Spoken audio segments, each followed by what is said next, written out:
Sekali lagi, Shalom everyone. Shalom. Shalom. Happy Valentine's Day to everyone. Sebagian kita ada yang pakai baju pink, kita mau bersuka cita dan kita mau merayakan betapa kasih Tuhan di dalam hidup kita begitu dahsyat. Amin. Saya diingatkan oleh kitab Mazmur 139. Intinya mengatakan begini, pada saat kita tidur, Dia tahu. Pada saat kita bekerja, Dia tahu. Pada saat kita sedih, Dia pun tahu.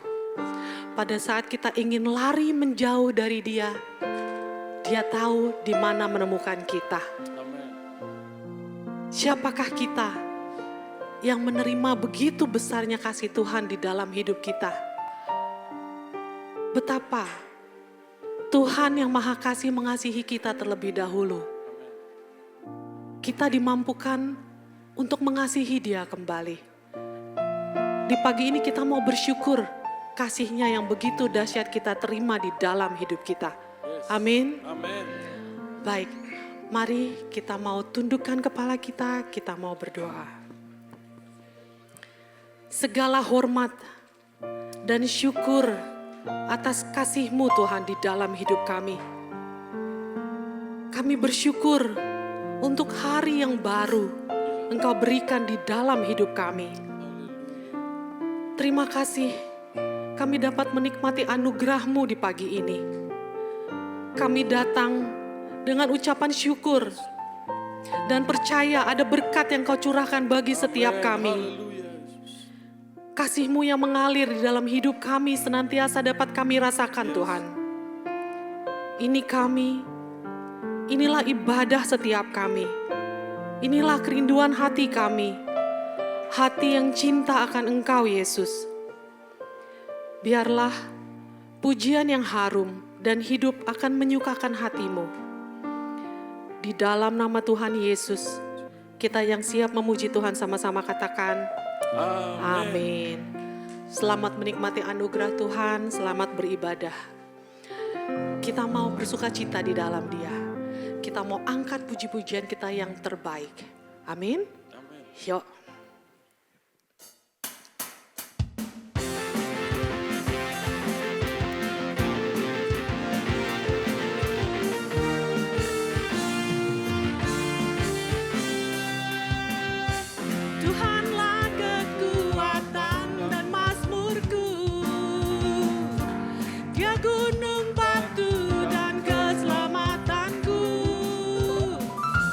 Hanya padamu hatiku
Tuhan dahsyat. Jangan terlampau lemes. Kalau kita katakan kita mau bersyukur pada Tuhan, mau melompat, mau bersukacita, ayo silahkan. Mari, yuk kita mau katakan betapa baiknya Engkau Tuhan, kasih-Nya tiada berkesudahan. Sebab itu kita ada di tempat ini hari ini. Amin. Yuk.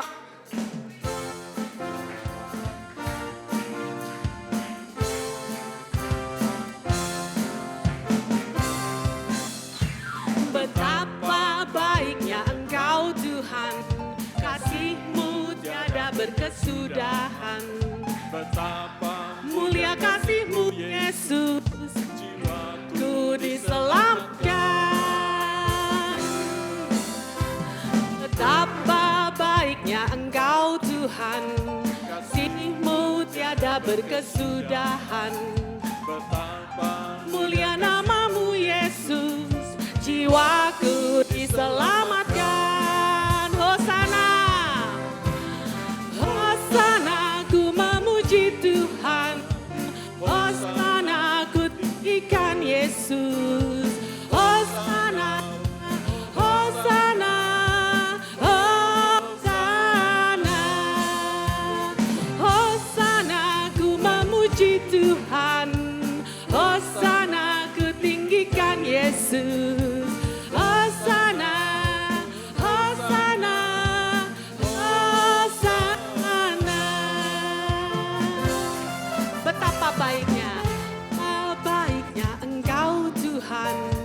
Kasih-Mu tiada berkesudahan.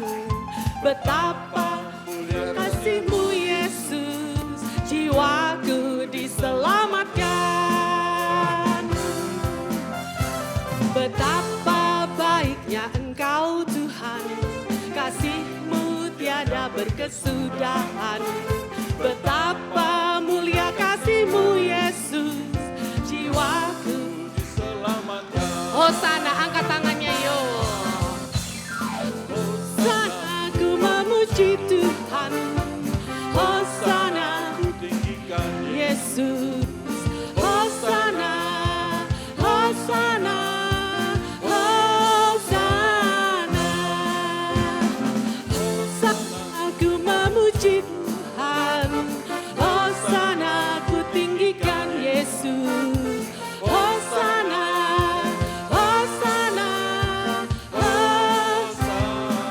jemaat yo.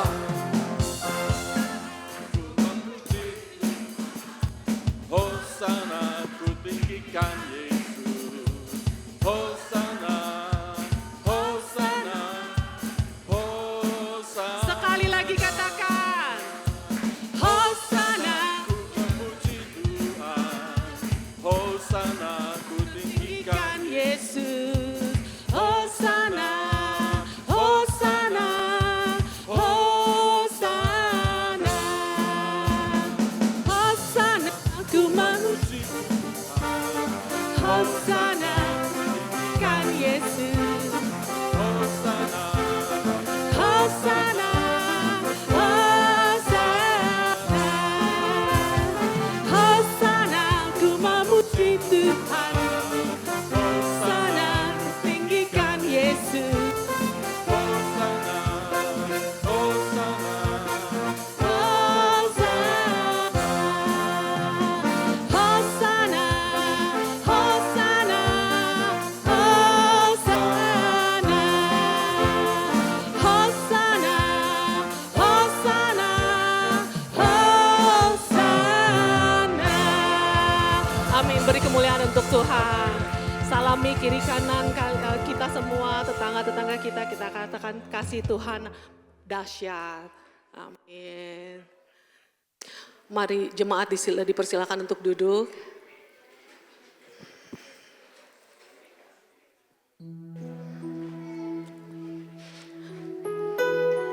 Ya.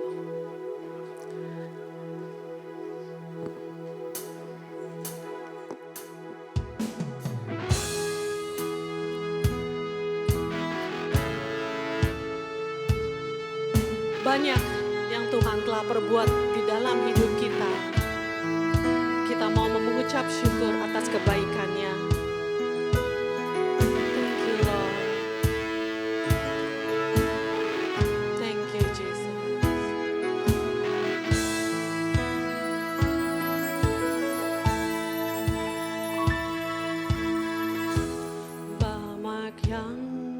Kau berbuat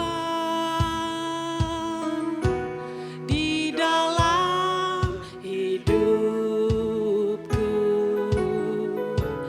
rancangan indahmu terjadi di hidupku. Bapa yang mengerti segala yang ku perlu, kasih-Mu sempurna nyata dalam hidupku. Ku bersyukur Bapa, ku bersyukur Tuhan buat kasih setia-Mu di dalam hidupku. Ku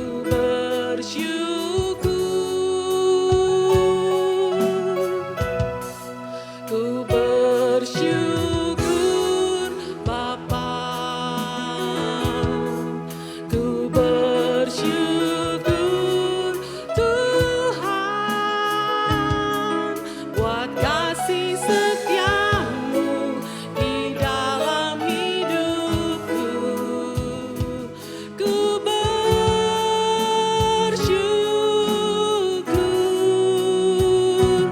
Tuhan. Mari jemaat diundang untuk berdiri.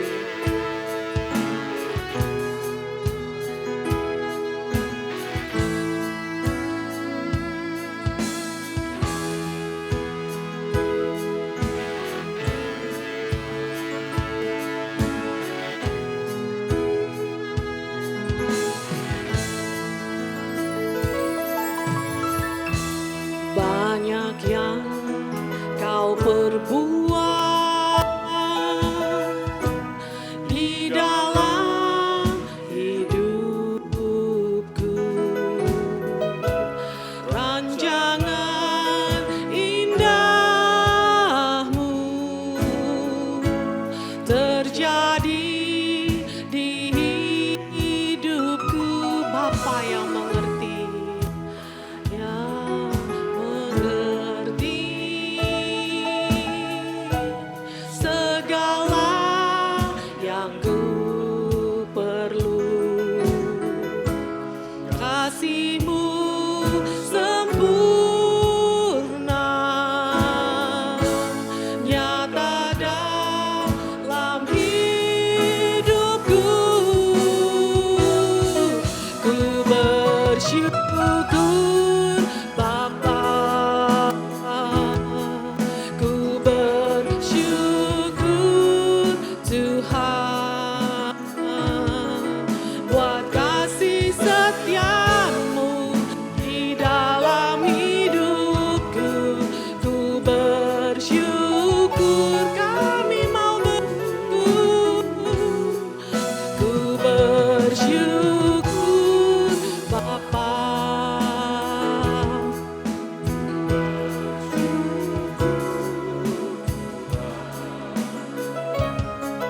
buat kasih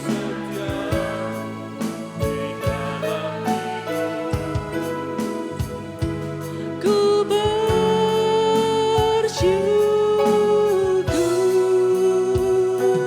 Tuhan. Mari jemaat, saya undang katakan bersyukur Bapa.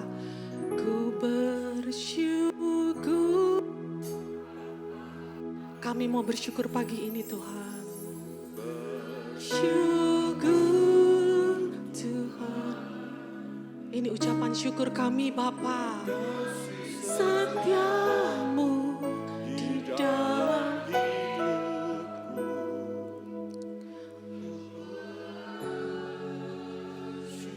Thank you Lord. Ku bersyukur.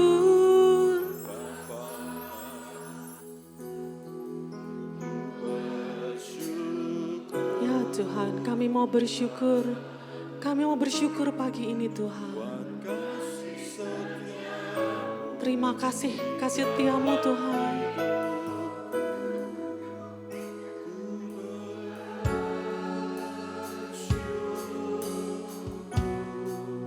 Ku bersyukur Bapa, ku bersyukur Tuhan buat kasih setiamu di dalam hidupku. Ku bersyukur ya Tuhan, kami mau bersyukur Bapa. Ku bersyukur Bapa, ku bersyukur Tuhan buat kasih setiamu di dalam hidupku. Ku bersyukur, ku bersyukur. Sekali lagi katakan, ku bersyukur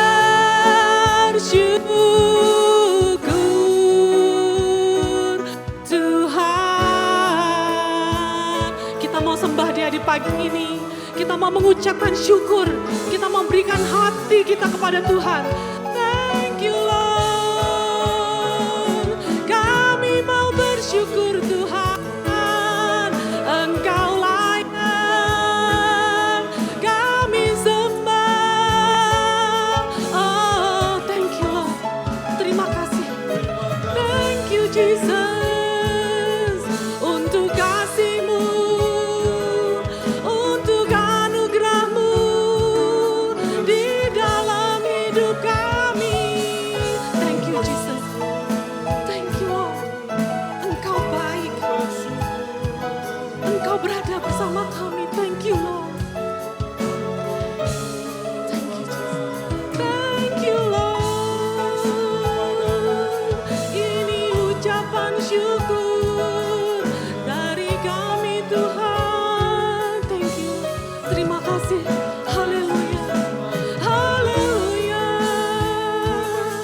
Kami sembah. Terima kasih Bapa. Terima kasih. Thank you Jesus. Terima kasih ya Tuhan. Terima kasih ya Bapa yang baik. Kami mau memuji-Mu. Kami mau menyembah-Mu Tuhan. Thank you Lord. Thank you Jesus. Ku mau memuji-Mu, ku selalu puji-Mu, ku mau menyembah-Mu, ku selalu sembah-Mu. Kau yang layak terima semua pujian, kemuliaan hanya bagi Tuhan.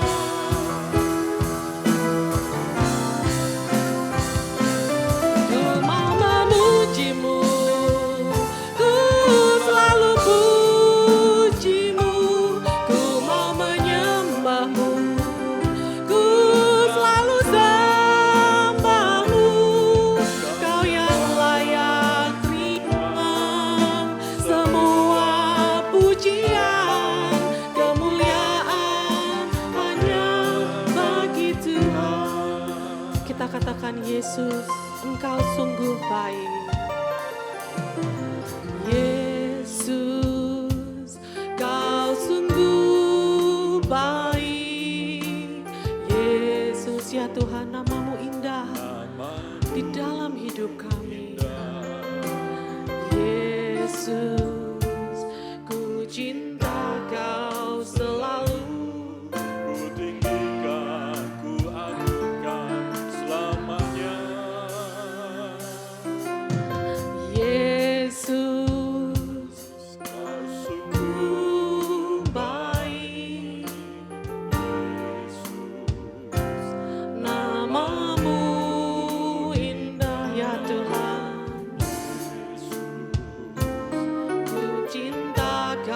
Kau selalu ku tinggikan, ku agungkan selamanya. Angkat tanganmu, katakan kita mau memujinya. Ya Tuhan, ku selalu pujimu, menyembahmu.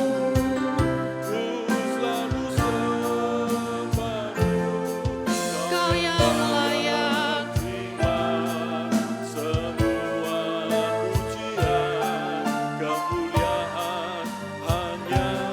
begitu. Katakan sekali lagi. Yesus, kau sungguh baik ya Tuhan. Engkau yang terbaik Tuhan di dalam hidup kami. Yesus, ku cinta kau selalu, ku tinggikan, ku agungkan selamanya.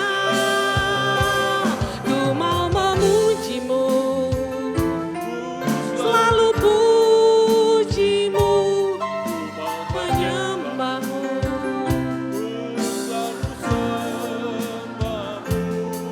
Kau yang layak terima semua pujian, kemuliaan hanya bagi Tuhan.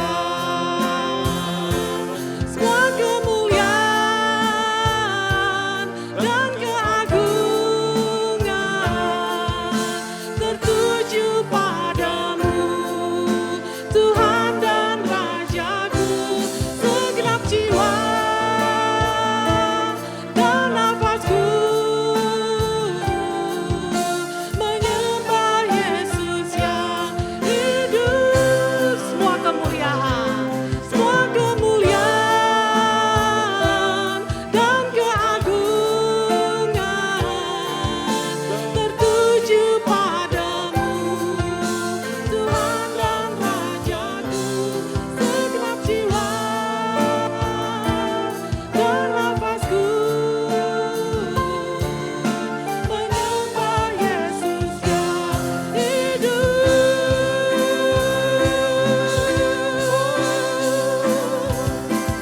Ku mau memujimu, ku selalu pujimu,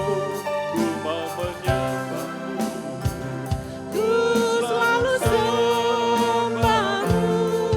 Kau yang layak semua pujian, kemuliaan bagi Tuhan. Ku mau memujimu, ku selalu pujimu, ku mau menyembahmu, ku selalu sembahmu. Kau yang layak terima Semua pujian, kemuliaan hanya bagi Tuhan. Sekali lagi kata umatmu, ku mau memujimu, pujimu, ku mau menyembahmu, ku selalu sembahmu.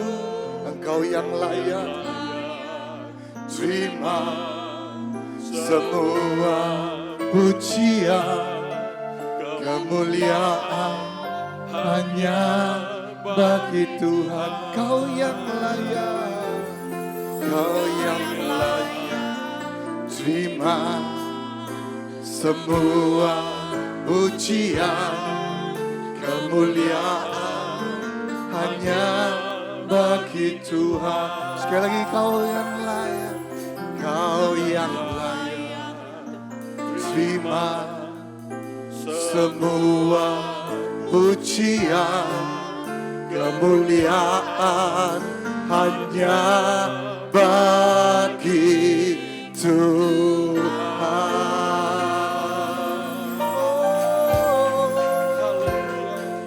Kami bersyukur, sungguh Engkau baik Tuhan. Terima kasih buat kasih setia. Engkau Allah yang yang luar biasa dalam kehidupan kami. Tuhan, kami bersyukur kalau kami bisa menyembah-Mu. Tuhan, pilih hari ini kami boleh datang ke rumah Tuhan pagi hari ini. Kami bisa menyembah-Mu, mengangkat tangan kami, memuji Engkau Tuhan.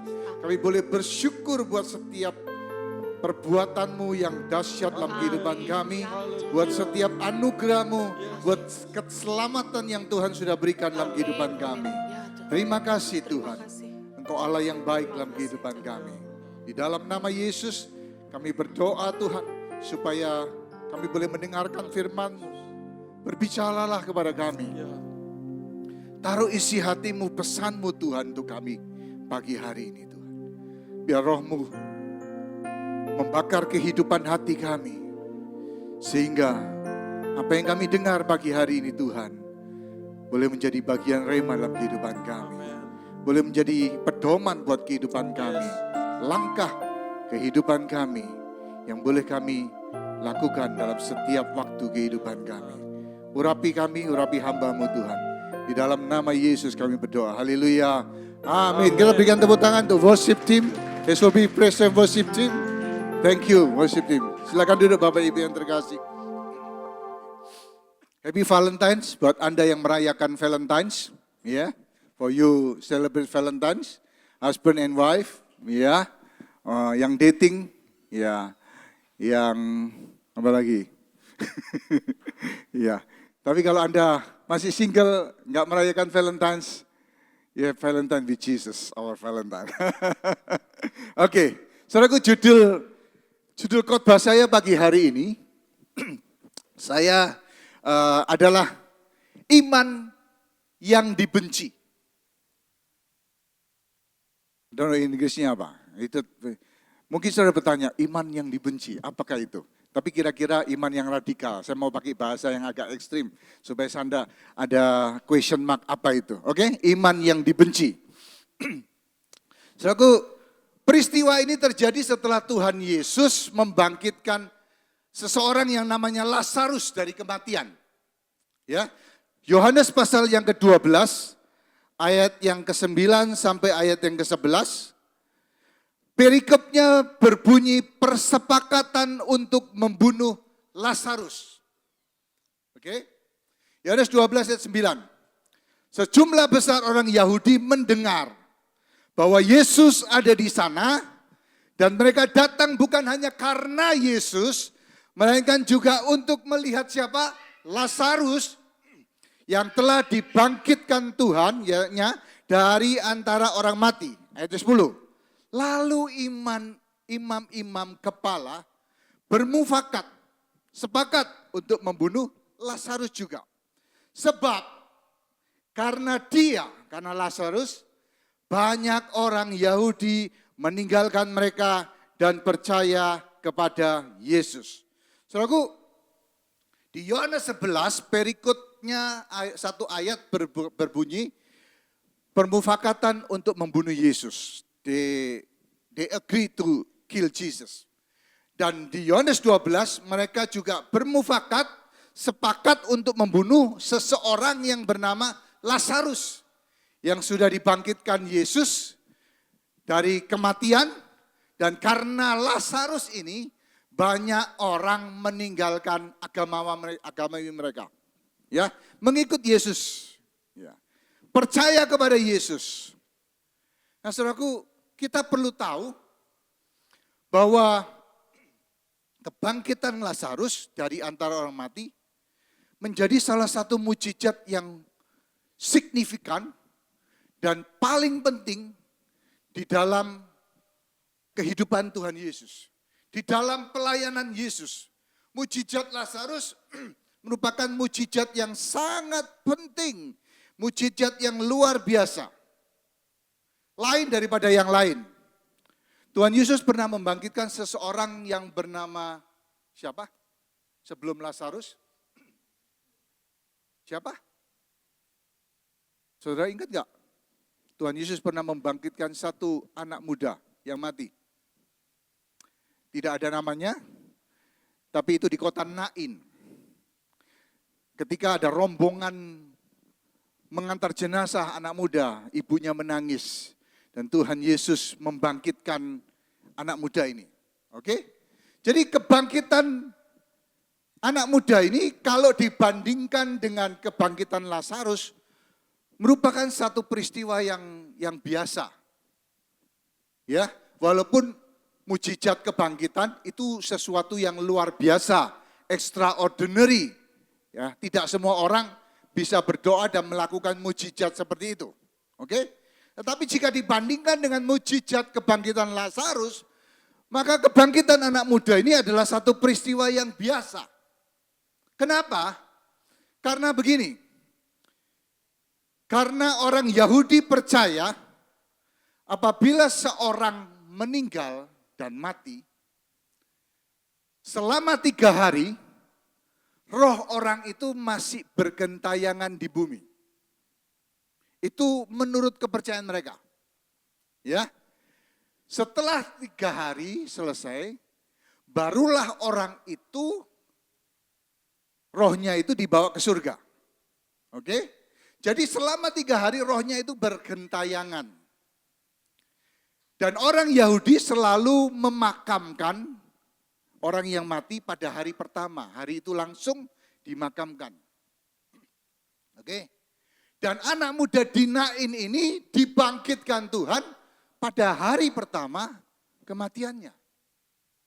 Jadi, menurut adat orang Yahudi, kepercayaan orang Yahudi, bahwa ketika orang itu dibangkitkan, orang yang mati itu bangkit kembali pada hari pertama, hari kedua, atau hari ketiga, itu biasa. Karena rohnya masih ada di bumi. Sehingga ada waktunya, ada kesempatan roh itu kembali masuk ke tubuh yang mati dan hidup kembali. Itu peristiwa yang spektakuler, mujizat yang luar biasa. Tapi itu biasa dibandingkan dengan kebangkitan Lazarus. Kenapa?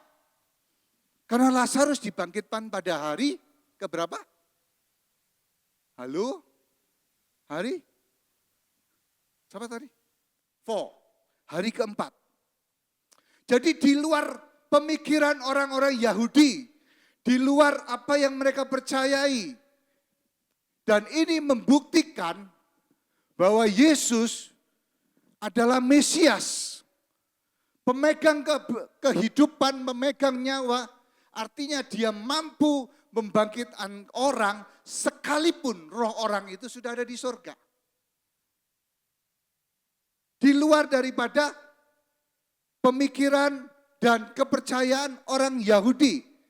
Dan ini satu momen yang sangat penting. Kebangkitan Lazarus itu adalah penggenapan dan tanda bahwa Yesus adalah Mesias. He is the Messiah karena dia bisa membangkitkan orang pada hari keempat. Sekalipun roh orang itu sudah ada di surga. Dan saudara, tubuh yang meninggal mati pada hari ketiga, itu tubuh, semua organ tubuh sudah rusak.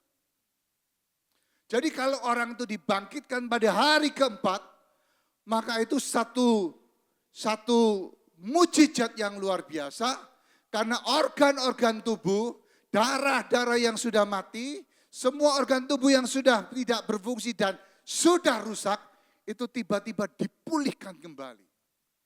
Ada organ yang baru, ada part of organ yang baru di dalam kehidupan. Jantungnya baru, semuanya baru yang dulu sudah rusak. Jadi karena itu ketika Tuhan Yesus membangkitkan Lazarus pada hari keempat, maka banyak orang Yahudi yang percaya kepada dia. Percaya bahwa dia adalah Mesias. Percaya bahwa dia adalah orang yang diutus, yang ditunggu-tunggu oleh bangsa Israel yang akan membebaskan mereka dari penjajahan bangsa orang lain, bangsa Romawi pada waktu itu. Jadi saudaraku, mujizat Lazarus adalah mujizat yang sangat penting. Bagian dari penggenapan, merupakan satu tanda yang ditunjukkan oleh Tuhan Yesus bahwa akulah Mesias. Karena itu saudaraku, menarik bah. Menarik kalau kita tahu sebelum peristiwa kebangkitan, bahwa Alkitab katakan di dalam Yohanes pasal yang ke-11 ayat yang ke-6, namun setelah didengarnya bahwa Lazarus sakit, Alkitab katakan apa? Ia sengaja, purposely, sengaja, ya, sengaja tinggal 2 hari lagi di tempat itu, di mana ia berada. Saudaraku, Alkitab menulis, saudaraku, ada kata sengaja. Ketika mendengar berita Lazarus sakit keras, Tuhan Yesus nggak segera datang. Tuhan Yesus nggak segera kembali ke Betania, tempat Lazarus di situ tinggal. Dia nggak datang, dia nggak menumpangi tangan Lazarus supaya disembuhkan. Tapi dia sengaja untuk tinggal di situ, sengaja untuk terlambat datang ke Betania, sehingga Lazarus akhirnya mati dan dikuburkan pada hari ketiga. Setelah selesai hari ketiga, hari keempat Tuhan Yesus baru datang ke Betania. Dan itulah merupakan satu bagian kronologi, satu pemberitaan Injil bahwa Yesus berkata, akulah Mesias. Aku yang memegang kehidupan. Makanya pada waktu Marta dan Maria berkata, kamu tidak percaya ada kebangkitan. Akulah kebangkitan, aku akan membangkitkan orang. Bukan pada waktu nanti hari kiamat. Tapi saat ini pun aku bisa membangkitkan Lazarus sekalipun dia sudah mati 3 hari. Bagi orang Yahudi mustahil ada kebangkitan setelah hari ketiga. Rohnya sudah kembali ke surga. Badannya sudah rusak semuanya. Sudah berbau. Zaman dulu nggak ada formalin, saudara. Ya, zaman dulu nggak ada formalin. Sudah berbau, sudah rusak. Impossible untuk orang bisa bangkit. Tapi bagi Tuhan tidak ada yang mustahil. Yesus sengaja tidak datang bukan karena terlambat, tetapi dia mau mengadakan mujizat yang menyatakan bahwa dia adalah Mesias yang ditunggu-tunggu oleh mereka. Sengaja. Nah, sekarang setelah Lazarus dibangkitkan, orang-orang Yahudi mau membunuh Lazarus. Kenapa mereka mau membunuh Lazarus? Bukan karena Lazarus pernah hidup. Juga bukan karena Lazarus mati karena sakit. Mereka mau bunuh Lazarus karena Lazarus raise up, bangkit pada hari ke-4. Mereka mau membunuh Lazarus bukan untuk kehidupan pertama Lazarus, tetapi mereka mau membunuh Lazarus sebab hidup Lazarus yang kedua. Perhatikan ini. Oke? Mereka tidak punya masalah, tidak punya problem dengan kehidupan Lazarus yang pertama. Mereka punya masalah dan problem dengan kehidupan Lazarus yang kedua. Setelah kebangkitan Lazarus. Mereka membenci Lazarus bukan karena kehidupan pertama Lazarus. Mereka membenci Lazarus sebab kehidupan yang kedua Lazarus. Nah, perhatikan ini. Sebenarnya kita ini sama dengan Lazarus. We are the same person with Lazarus. Manusia lama kita telah mati oleh dosa dan kita dibangkitkan dengan hidup yang baru melalui baptisan air.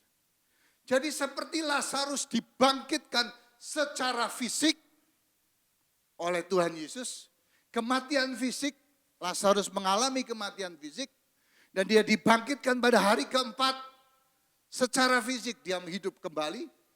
Kita pun mengalami kematian secara rohani, melalui baptisan kita mati, dan kita dibangkitkan oleh Kristus. Roma 6 ayat 3 dan 4. Atau tidak tahukah kamu bahwa kita semua yang telah dibaptis dalam Kristus, telah dibaptis dalam kematiannya.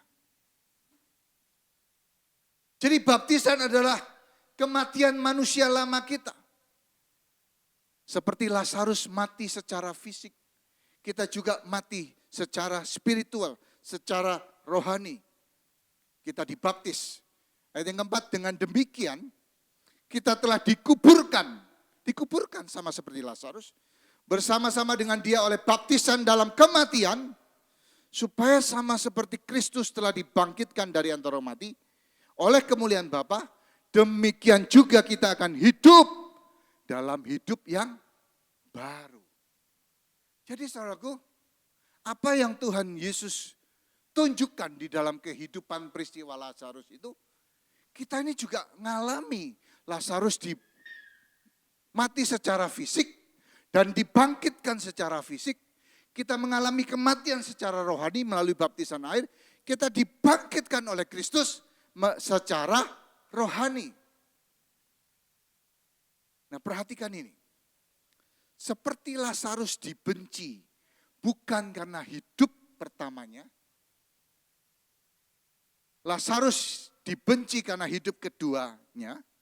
Seharusnya kita sebagai orang yang telah dibangkitkan Kristus, dunia juga membenci kita karena kehidupan kedua kita. Karena hidup yang baru kita lahir baru, kita mengalami kebangkitan di dalam baptisan, dibangkitkan oleh Kristus. Seharusnya dunia sekitar kita membenci seperti mereka membenci Lazarus. Ya Pak ya? Betul kan? Seharusnya sesuatu yang normal. Nah pertanyaannya sekarang, apakah dunia membenci kita? Apakah dunia membenci kehidupan lahir baru kita? Kehidupan yang baru kita? Apakah dunia membenci? Kalau dunia tidak membenci Anda karena kelahiran baru Anda, kemungkinan besar hidup yang lama saudara itu sama dengan hidup yang baru saudara. Gak ada perubahannya. Sehingga dunia tidak melihat ada perbedaan antara hidup yang lama saudara, hidup yang sebelum saudara dibaptis, dengan hidup yang baru setelah saudara dibaptis. Gak ada bedanya. Yang marah tetap marah. Yang swearing tetap swearing. Yang punya hobi tidak baik tetap tidak baik. Hidupnya seperti hidup yang lama. Gak ada bedanya. Sudah dibaptis? Sudah. Mungkin perbedaannya bukan hidup yang baru. Dibaptis, masuknya kering, keluarnya basah. Keluarnya basah. Hidup yang lama gak ada komitmen di dalam kehidupannya untuk masuk di dalam kehidupan Kristus. Gak ada bedanya. 10 tahun jadi orang Kristen, sudah 10 tahun dibaptis, gak ada bedanya. Saudara, suami istri perhatikan. Kalau saudara mau tahu perbedaan hidup saudara, saudara tanya pasangan Anda. Ayo tanya sekarang. ya. Kalau Bu Maria, ya suaminya sedang nggak ada, tanya sama anak. Hidup saya berubah nggak dari hari ke hari? Dunia membenci kita, dunia membenci Lazarus karena hidup Lazarus yang kedua. Dan seperti itulah seharusnya kita. Kita tidak dibenci orang lain, kita tidak benci pasangan kita, karena tabiat kita yang buruk. Ada mungkin yang istri yang bilang sama saya, Pak, aduh suami bilang, istri saya suka marahin saya, benci sama saya. Kenapa? Istrinya jawab, iya Pak, kalau ngasih duit pas-pasan. Aduh, gak mau bantu sama sekali. Ada yang bilang, Win, aduh suami saya nggak datang pagi hari ini. Aduh kalau ngasih duit pas-pasan Pak. Pas-pasan kurang lagi. Ya kan? Aduh, suka marah. Tabiatnya suka marah. Ada yang main tangan? Iya, ada yang hidup lamanya nggak berubah. Tapi ada yang suami bilang gini, saya juga nggak suka istri saya. Kenapa? Aduh Pak, mulutnya itu loh Pak, mulutnya. Gak tahan kita. Dari pagi sampai sore, itu burung berkicau sudah berhenti. Itu mulut istri saya tidak berhenti. Istri saya enggak. Aduh Pak, aduh istri saya. Kalau kita kumpul, sukanya apa? Sukanya jelekin suaminya. Saudara, jadi kita dibenci pasangan kita tidak disukai pasangan karena kita punya tabiat yang tidak baik. Bukan karena kehidupan yang baru kita. Ya. Nah sekali lagi, orang Yahudi marah dan membenci hidup Lazarus yang baru, bukan yang lama. Nah sekarang kenapa dengan hidup Lazarus yang baru? Poin saya yang pertama. Dalam hidup yang baru Lazarus, ada yang namanya kesaksian. In Lazarus' life, there is testimony. In his new life, ada kesaksian. Yohanes 12 ayat 17.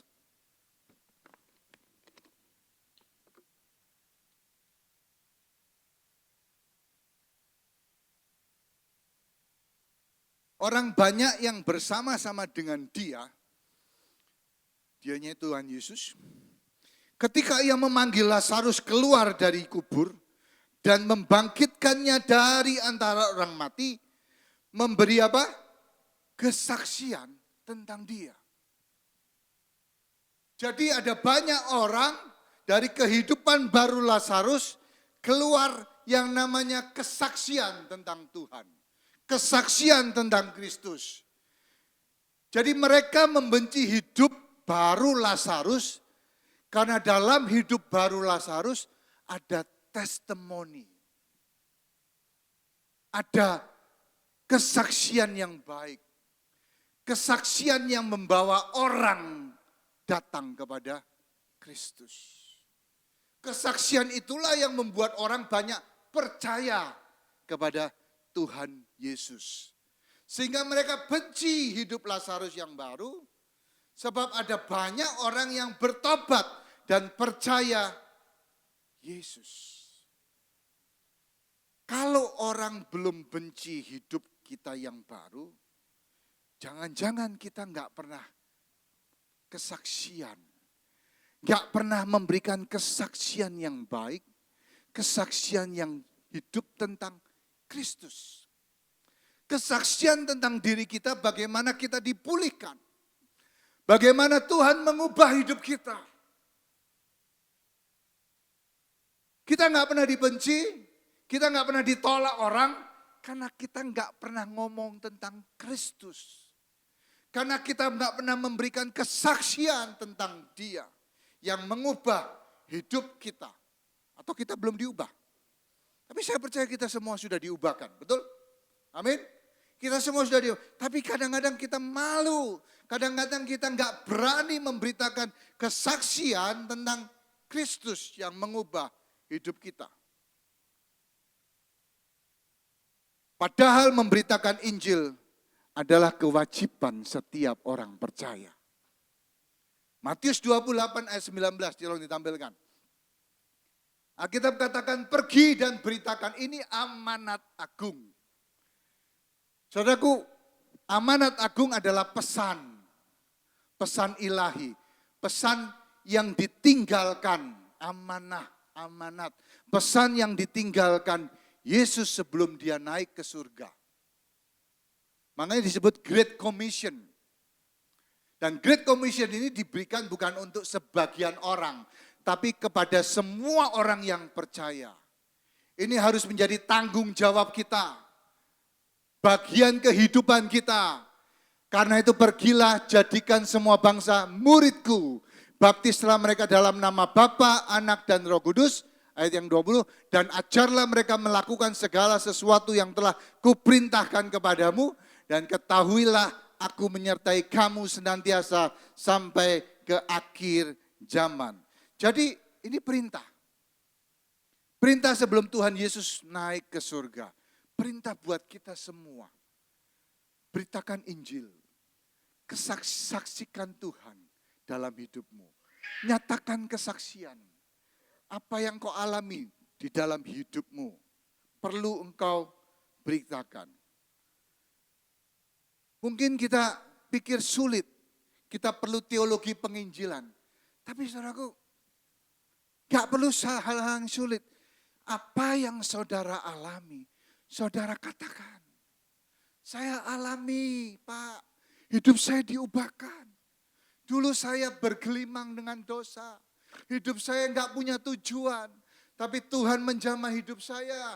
Tuhan mengubah hidup saya. Dulu saya miskin, Pak. Tapi Tuhan memberkati hidup saya. Saya percaya sama Tuhan. Saya dibebaskan dari hutang saya. Ada kesaksian yang bagus. Dulu saya broken home, saya orang yang mengalami rejection, saya ditolak oleh orang tua, tidak dipelihara dengan kasih sayang. Tidak ada kasih sayang dalam keluarga saya. Tapi hari ini saya mengalami kasih Kristus. Saya bisa mengasihi orang tua saya kembali. Saudara, banyak kesaksian yang saudara alami, yang saudara bisa bagikan kepada orang lain. Yohanes 12 ayat 11. Sebab karena dia banyak orang Yahudi meninggalkan mereka dan percaya kepada Yesus. Saudaraku, ini yang seharusnya kita lakukan. Apa yang kita alami, apa yang kita rasakan, apa yang kita lakukan, apa yang kita hidup yang diubahkan Tuhan. Inilah yang kita bagikan kepada orang lain di sekitar kita. Saudara, mungkin kita nggak tahu banyak ayat, tapi pengalaman hidup kita itu menjadi satu bukti nyata kuasa Allah yang bekerja dalam hidup kita. Bukti nyata. Kita nggak tahu banyak ayat, ayat tentang penginjilan apapun kita nggak tahu. Tapi ini saya ngalami. Dan apa yang saya alami ini saya bagikan kepada saudara. Nah, perhatikan ini. Yehezkiel 33 ayat 7 sampai 9. Tolong siapin videonya ya. Oke. Yehezkiel 33 ayat 7 sampai 9. Tayangkan dulu. Oke. Dan engkau anak manusia, aku menetapkan engkau menjadi penjaga bagi kaum Israel. Ini firman Tuhan untuk Yehezkiel. Bila mana engkau mendengar sesuatu firman daripadaku, peringatkanlah mereka demi namaku. Kalau aku berfirman kepada orang jahat, hai orang jahat, engkau pasti mati. Dan engkau tidak berkata apa-apa, tidak memberitakan apa-apa, memberikan kesaksian atau apapun, untuk memperingatkan orang jahat itu supaya bertobat dari hidupnya. Perhatikan ini. Orang jahat itu akan mati dalam kesalahannya, tetapi aku akan menuntut pertanggungan jawab atas nyawanya daripadamu. Wow. Wow. Ini satu firman yang sangat mengerikan, satu peringatan buat kita. Kalau engkau tahu kebenaran, aku memberitahukan kepada sesuatu, dan engkau tidak memberitahukan kepada orang itu, orang yang hidup dalam dosa, orang yang melakukan kejahatan, orang jahat itu mati dalam kesalahannya, dalam dosanya, tetapi aku akan menuntut pertanggungan jawab atas nyawanya daripadamu. Ayat selanjutnya. Tetapi, jikalau engkau memperingatkan orang jahat itu supaya bertobat dari hidupnya, Tetapi ia tidak mau bertobat. Ia akan mati dalam kesalahannya, tetapi engkau telah menyelamatkan nyawamu. Saudara, ini satu kenyataan, satu peringatan buat kita. Tuhan memperingatkan kita untuk kita memberitahukan apa yang Tuhan inginkan dalam kehidupan orang itu. Supaya hidupnya berubah, supaya hidupnya mengalami perubahan, supaya dia terima Tuhan. Kalau orang itu tidak percaya Tuhan, ini tanggung jawab kita. Kalau kita mengenal dia, supaya dia bisa mengenal Kristus. Kalau dia menolak, nyawanya tidak ditanggung ke atas kita. Tapi kalau kita tidak memberitahukan, kita memilih untuk diam, ini yang Tuhan lakukan. Kita selamat, tetapi nyawanya ditanggungkan atas kita. Saudaraku, Imamat 19 ayat 17. Ya, tambahin ayat ini. Imamat 19 ayat 17. Janganlah engkau membenci saudaramu di dalam hatimu, tetapi engkau harus berterus terang menegur orang sesamamu, dan janganlah engkau mendatangkan dosa ke dalam dirimu karena dia. Ini ayat lebih jelas lagi. Artinya kalau engkau melihat kesalahan, melihat orang yang tidak percaya, engkau harus menegur, memberitakan kesaksian supaya engkau tidak mendatangkan dosa kepada dirimu atas dia. Paling tidak kita tidak bertanggung jawab melakukan amanah agung Tuhan Yesus. Tuhan memerintahkan kita untuk pergi dan memberitakan Injil. Memberitakan Injil. Saudaraku, ada video. Kita saksikan video ini. Ya. Saudara perhatikan juga background daripada orang ini. Ya. Background daripada orang ini. Ada banyak klip-klip yang dia tampilkan secara cepat. Kita akan melihat bahwa Tuhan sedang bekerja di akhir zaman ini. Ya. Tolong salah satu orang bisa matikan lampu yang di tengah. Di depan. Ya, tengah, yang tengah aja. Ya. Oke. Saudara perhatikan di sini, Allah bekerja dengan luar biasa.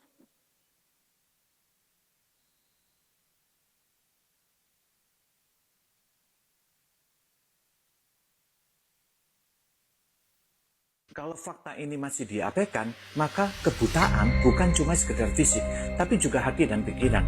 Dunia saat ini sedang menyaksikan suatu fenomena supranatural yang menyebar luas. Ada mimpi, penglihatan, dan perjumpaan langsung dengan sosok yang paling dibenci oleh banyak orang, tapi justru mengubah hidup banyak orang. Nah, fenomena ini telah terjadi pada ribuan, bahkan bisa jutaan orang, karena nggak semuanya tercatat, terutama di dunia non-Kristen. Jika ini cuma ilusi atau kebetulan, kenapa kesaksian mereka begitu seragam? Kenapa orang-orang itu bisa berubah ketika mereka mengalami perkara supranatural? Mereka bukan dari orang yang sama, tapi dari berbagai latar belakang yang berbeda dan negara yang berbeda, tapi mengalami perjumpaan dengan pribadi yang sama. Orang-orang yang mengalami perjumpaan ini bukan sembarangan orang. Mereka adalah pemimpin agama, kaum intelektual, atau bahkan militan yang sebelumnya membenci kekristenan. Tapi setelah mengalami mimpi atau penglihatan tentang Yesus Kristus, hidup mereka berubah drastis. Mereka meninggalkan keyakinan mereka yang lama, meskipun itu berarti mereka harus kehilangan keluarga, pekerjaan, bahkan nyawa mereka terancam.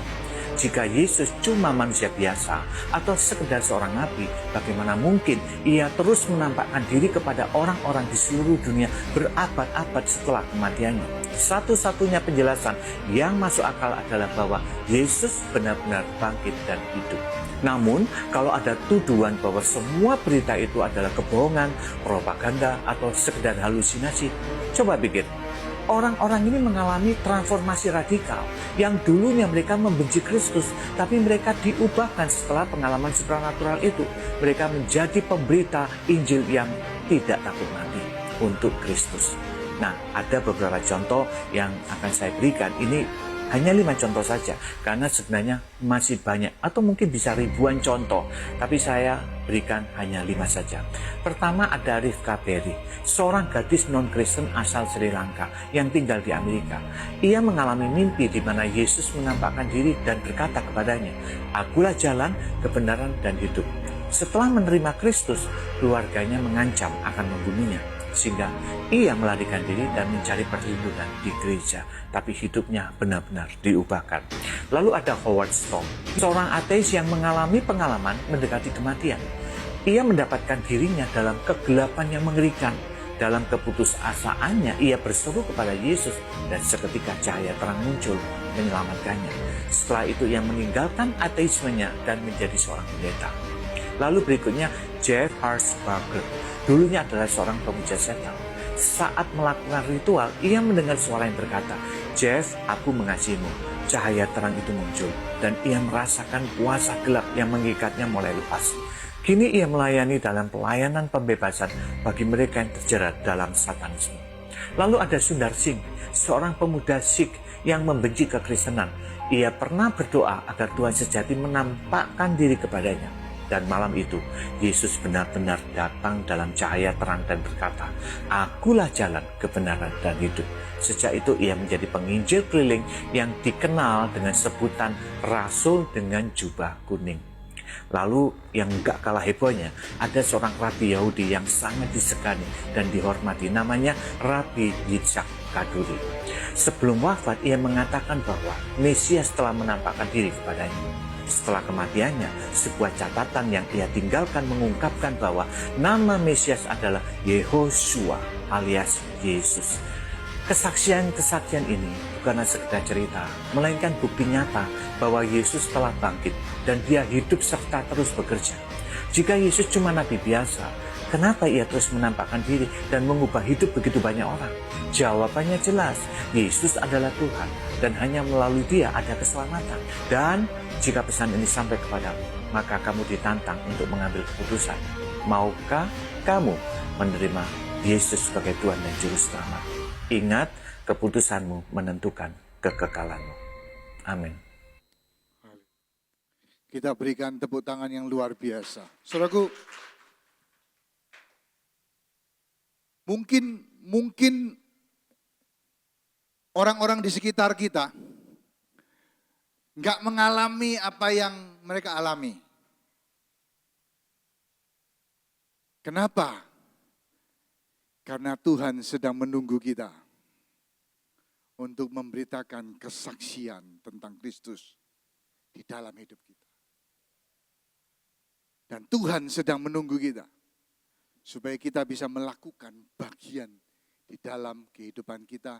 Kita menjadi saksi Kristus, melakukan amanat agung. Jadi yang pertama dalam hidup baru Lazarus ada kesaksian tentang Kristus. Yang kedua, dalam hidup baru Lazarus ada kebenaran yang disampaikan. Oke, yang pertama kesaksian, yang kedua ada kebenaran. Kebenarannya apa? Kebenarannya bahwa Yesus adalah Mesias. Mesias yang ditunggu-tunggu oleh bangsa Israel. Tanda-tandanya sudah nyata bahwa dia pemegang kehidupan, dia pemegang nyawa seseorang, dia mampu menghidupkan orang itu sekalipun rohnya sudah diangkat, sekalipun tubuhnya sudah rusak, pada hari keempat dibangkitkan. Itu kebenaran yang nyata, kebenaran yang disampaikan dan membawa banyak orang-orang Farisi, orang-orang ahli agama, orang-orang Israel pada waktu itu menjadi percaya bahwa Yesus adalah Mesias yang ditunggu-tunggu. Nah, saudaraku, ada 3 kebenaran yang harus cukup berani kita harus ada dalam kehidupan kita. Saudara bisa ingat. Yang pertama adalah saudara harus bisa mengatakan yang benar. Perhatikan ya. Yang pertama mengatakan yang benar. Saudara harus membuktikan bahwa saudara adalah orang-orang yang jujur. Saudara bukan seorang pembohong. Kalau saudara pembohong, kalau saudara enggak mengatakan yang benar, saudara terkenal sebagai seorang yang suka bohong, nggak menepati janjinya, maka saudara nggak bisa masuk kepada yang kedua. Pertama, mengatakan yang benar. Yang kedua, menyatakan kebenaran. Kalau kita tidak pernah mengatakan yang benar, kalau orang lain tidak percaya apa yang kita katakan, karena kita sering berkata yang tidak benar, berkata bohong, ya. Kalau datang janji jam 10 terlalu terlambat, ya kan? Kalau punya hutang, ya kan? Janji bayar seminggu kemudian nggak bayar, ditagih juga nggak melarikan diri, ya. Anda terkenal orang yang suka berdusta, tidak menepati janji. Yang pertama, saudaraku, nggak kategori. Anda nggak mungkin bisa menyatakan kebenaran. Setuju? Jadi yang pertama, saudaraku harus mengatakan yang benar. Saudara harus hidup di dalam kebenaran. Anda harus mengatakan yang benar. Anda harus terkenal sebagai orang yang bisa dipercaya. Yang kedua, menyatakan kebenaran. Kebenaran tentang apa? Kebenaran tentang Kristus. Kebenaran tentang Injil. Kebenaran di dalam Yesus Kristus. Bahwa tidak ada keselamatan di lain selain siapapun. Kecuali di dalam nama Yesus Kristus Tuhan. Itu kebenaran. Saudara menyatakan kebenaran. Yang kedua, yang ketiga, menghidupi kebenaran. Yang pertama apa? Mengatakan yang benar. Yang kedua, menyatakan kebenaran. Yang ketiga, menghidupi kebenaran. Saudara menghidupi, hidup dalam kebenaran. Dan ini merupakan satu kebenaran yang muncul dalam kehidupan saudara. Sekalipun orang menolak, enggak masalah. Tapi ada kebenaran yang saudara nyatakan di dalam hidup saudara yang baru. Mereka akan melihat kebenaran sekalipun hati mereka keras. Mereka enggak mau percaya, enggak masalah. Tapi inilah hidup saudara. Saudara selalu mengatakan yang benar, enggak pernah dusta. Menyatakan kebenaran, kebenaran firman. Dan saudara hidup dalam kebenaran. Jangan sampai ada orang yang berkata begini sama saudara. Kamu ngomongnya tentang Tuhan, tapi hidupmu. Kamu ngomongnya firman, tapi hidupmu gak menghidupi firman. Dan yang paling celaka saudaraku, kita gak bisa menyatakan kebenaran kepada pasangan kita, kepada anak-anak kita. Karena mereka melihat kehidupan kita sendiri. Kita gak bisa. Itu sesuatu yang kita sangkali. Kita ngomong kebenaran, tapi kita sendiri nggak bisa melakukan, menghidupi kebenaran. Orang bilang begini, orang Jawa bilang begini. Seperti gajah dibelangkonin. Iso khotbah, gak iso ngelakonin, katanya gitu. Bisa khotbah, bisa ngomong kebenaran, bisa menyatakan, tapi gak bisa melakukan, saudaraku. Tapi inilah, kita harus melakukan kebenaran di dalam kehidupan kita, saudaraku. Ya, yang ketiga, jadi yang pertama, di dalam hidup Lazarus, yang kedua, ada yang namanya apa? Kesaksian. Yang kedua, ada kebenaran. Yang ketiga, yang terakhir, saya panggil para tim worship team. Yang ketiga, kenapa Lazarus dibenci? Karena roh Tuhan ada dalam diri Lazarus. Karena ada roh Tuhan di dalam kehidupannya. Roma 8 ayat 10 sampai 11. Tetapi jika Kristus ada di dalam kamu, maka tubuh memang mati karena dosa, tetapi roh adalah kehidupan oleh karena kebenaran. Dan jika, ayat 11, roh dia, Roh Kudus yang telah membangkitkan Yesus dari antara orang mati, diam di dalam kamu, maka ia yang telah membangkitkan Kristus Yesus dari antara orang mati akan menghidupkan juga tubuhmu yang fana itu oleh rohnya yang diam di dalam kamu. Jadi saudaraku, ada roh Tuhan, roh Kristus di dalam kehidupan kita. Kalau saudara tanya, Pak, ciri-cirinya apa sih kita memiliki roh Kudus, roh Kristus? Gampang, saudaraku. Gampang. Apa ciri-ciri Roh Kristus dalam kehidupan kita? Kita akan mencintai apa yang Kristus cintai. Dan kita akan membenci apa yang Kristus Tuhan benci. Maksudnya lihat, kalau Roh Tuhan ada dalam kehidupan kita, kita akan mencintai apa yang Tuhan cintai. Dan kita akan membenci apa yang Tuhan benci. Itu tanda Roh Tuhan di dalam kehidupan kita. Saudara, Lazarus dibenci bukan karena hidup yang pertamanya. Lazarus dibenci karena hidup yang kedua. Bagaimana dengan hidup yang kedua, saudara? Dengan kelahiran baru, saudara. Sudahkah dunia membenci kehidupan yang baru, saudara? Kita punya musuh, yaitu iblis. Apakah iblis gemetar? Apakah iblis membenci kita? Benarkah kita memiliki kesaksian tentang Kristus? Kita memiliki kebenaran dan Roh Kristus ada dalam kehidupan kita. Sehingga dunia membenci kita. Karena kehidupan baru kita. Mari kita angkat pujian.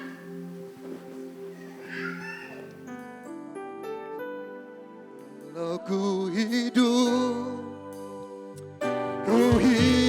bagimu, ku tetap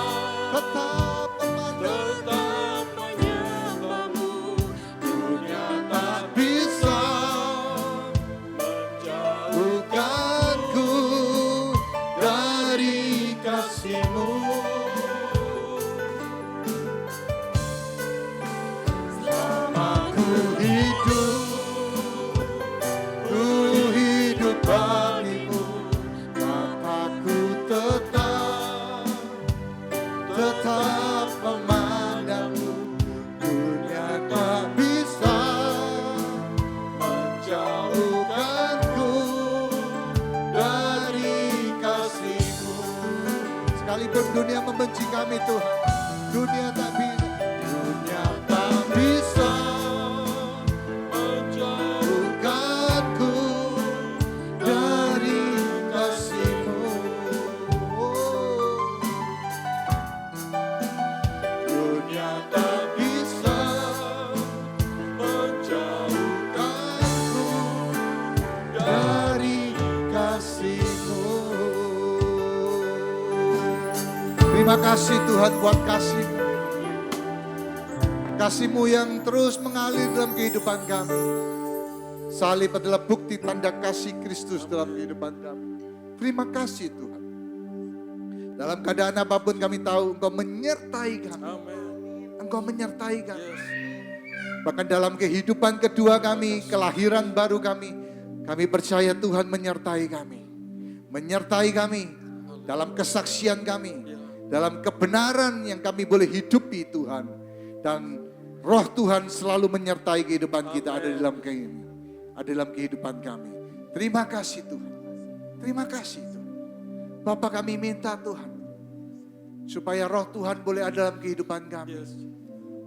Kami boleh berani memberitakan kebenaran-kebenaran firman-Mu. Kesaksian-kesaksian yang ada kami boleh alami. Kesaksian-kesaksian dalam kehidupan kami. Kami boleh menjadi saksi-saksi Kristus. Tuhan, urapi kami. Urapi jemaat-Mu di tempat ini Tuhan. Supaya kami boleh menjadi saksi-saksi Kristus di dalam Engkau Tuhan. Kami boleh menjadi pemberita Injil ya Bapa. Pakai kami. Pakai hidup kami. Supaya nama-Mu dipermuliakan.